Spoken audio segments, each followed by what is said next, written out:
Hello, welcome back. This is Dr. Oscar Hernandez, board certified internist and practicing pediatrician. Today I'm going to talk a little bit about kids. It's an area that we've kind of neglected for a little while, but there's more and more coming out about children and COVID-19. So I'm going to review something called Kawasaki syndrome.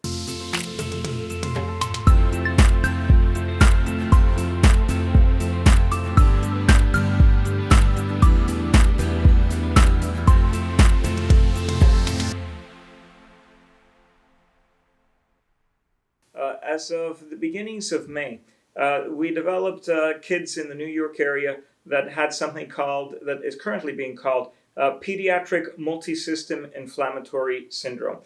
This syndrome has all the makings of what we have known for many years under a different name called Kawasaki syndrome. So I'm going to talk about that a little bit, but first I'm going to reflect again on some data that was published in Science earlier this month and reported in the New York Times. And it has to do with children and infectivity.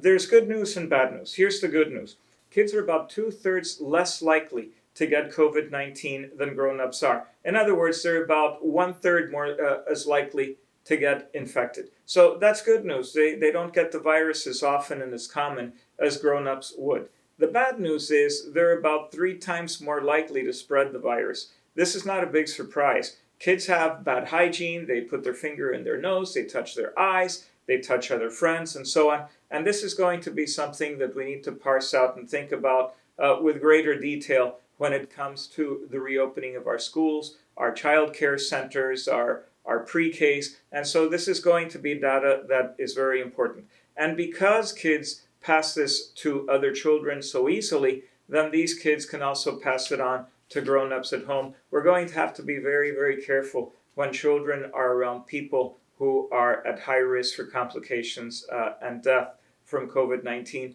and that group is well defined. So let me review that group. Even though we're talking about kids today, I want to mention again morbid obesity, cancer, immunosuppression, chronic kidney disease, COPD, emphysema, asthma, people with chronic heart illnesses, folks who have HIV or are immunosuppressed for some other reason or are using immunosuppressant drugs. These are the big groups. Of all those folks, it's sometimes difficult to make real changes in terms of those chronic illnesses that you can't just snap your fingers and they go away. But there is one part of that group that we can address aggressively, and that's people with morbid obesity. And we address those people surgically. Everybody pretty much has heard about gastric bypass surgery or sleeve procedures or other things that surgeons can do, but we can also address them medically through the care of a medical bariatrician.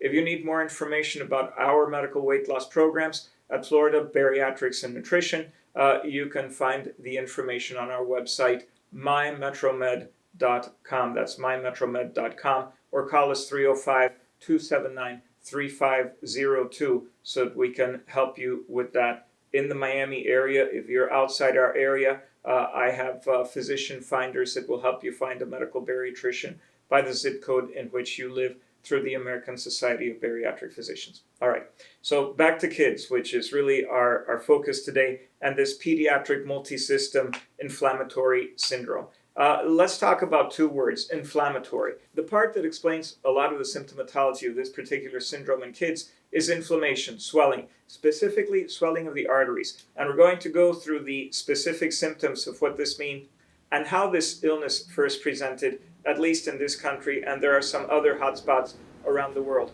And the important thing to know is that this is not a common thing. Overall, this type of symptomatology, this type of syndrome, has been seen approximately 4,000 to 5,000 cases a year through time in the United States. It's been called Kawasaki syndrome. The reason I overlap this pediatric multisystem inflammatory syndrome with Kawasaki is that the symptoms of Kawasaki and those of this inflammatory syndrome are pretty much almost identical. There are some exceptions. We're going to go through them. Kawasaki syndrome is not new. The press has come out with the concept that this is a mysterious new illness that children are having with COVID-19. It mystifies the whole thing. let's get rid of the mystification. Kawasaki syndrome, assuming that they're both the same thing or very, very similar, has been around since 1967, when Tomatsuko Kawasaki described this. And I, as a resident back in the early 80s in pediatrics, was seeing these cases, and I still see one or two a year here in my office. The problem is that there have been big outcroppings of this type of syndrome, specifically in the New York State and New York City area. The first case that was described in this country was described in Palo Alto, California by Dr. Vina Jones, and it was published in April in Hospital Pediatrics. It's a 3-year-old child who tested positive for COVID-19 and was about to be discharged from the hospital with Kawasaki syndrome. This was by the Stanford University area in Palo Alto. There was a big outbreak of COVID-19 in that area.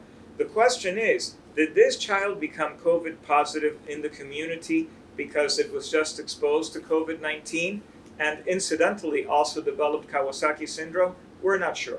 Remember, association and causation are two different things. So the fact that something is associated with an illness is a good reason to maybe investigate and question whether it caused an illness or an event of some sort. But it's not proof, so we need to do more.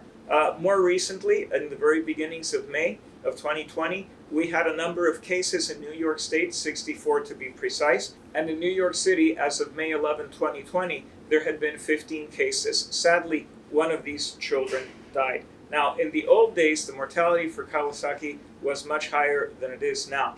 By the way, I happen to have a copy of the 11th edition of Nelson's Textbook of Pediatrics. Back in the day when people used books, this was the book to carry around or to read if you were a pediatric resident. And on page 637, it describes the Kawasaki syndrome. The reason that we say that something is a syndrome is that we don't know the cause. And if you do look on page 637, one of the proposed causes is bacterial or viral. So maybe there is indeed a link between COVID-19 and this particular illness. So the reason that we say something is a syndrome is that we don't know what the cause of an illness is. So we just call it a constellation of symptoms of unknown cause is a syndrome. Now you might say, well, that's not true, doc, because I know somebody who has Down syndrome, and we know that in most of those patients, they have 3 copies of chromosome 21. Yes, that's true. We know that now. We did not know it when it was called Down syndrome. You might know about something called Cushing's syndrome. Well, we know what causes Cushing's syndrome in the vast majority of patients. It's an excess of cortisol, sometimes caused by an excess of a hormone called ACTH. There are other reasons. So the point is, Kawasaki described this in 67. It is a syndrome. It is still a syndrome. We don't know the cause. And we've seen these outcroppings.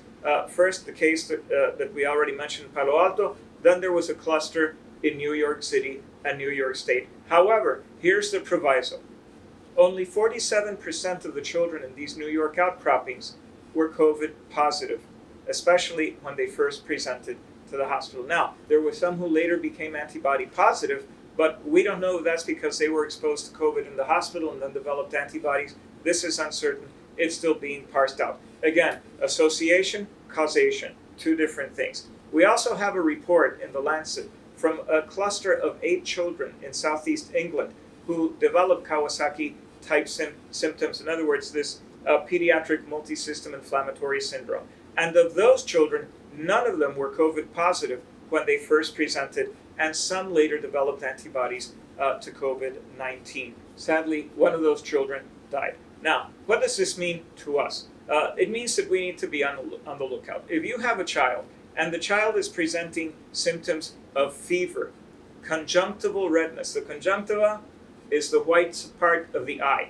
If it starts to get red, most of us have heard of conjunctivitis, where the pink eye, the eye is red. Well, this is a little different than that. The eye kind of looks similar, but these kids have fever. They often have swollen lymph nodes. Sometimes you get a sore throat or a pharyngitis or a tonsillitis, and you have swelling of your lymph nodes. We can see that in Kawasaki syndrome. Not only around the neck, we can see it in the axilla, we can see it in the groin, we can see it in other places. These children often have a rash, and sometimes the rash can be seen on the hands, and a few days after it appears, it starts to desquamate. That means that the skin starts to peel a little bit. That doesn't mean that your skin is sloughing off your hand. That just means that you have peeling of the hand. These children often have mucocutaneous lesions. There are lesions inside the mouth that weren't there before, and they can be painful. So if you are a parent or a caretaker and you see a child with fever, pink eye, lymph nodes that are red, problems with stuff on the inside of their mouth, mucocutaneous lesions, you better go to the hospital. This is not something that you're going to sit on to see if it gets better. Why? Because the biggest complication in Kawasaki syndrome, as it is in these children with pediatric multisystem inflammatory syndrome, is that they can get outpouchings of the coronary arteries. These are called aneurysms. Basically, an artery is a tube, but if it starts to balloon up, you can kind of imagine blowing a balloon up with water or too much air.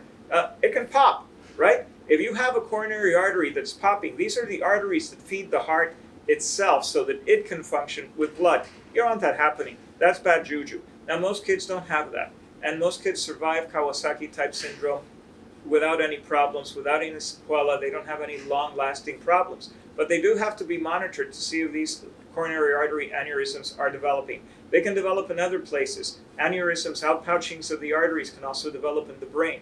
Believe me, you don't want a brain bleed in your child. So here's the take-home message.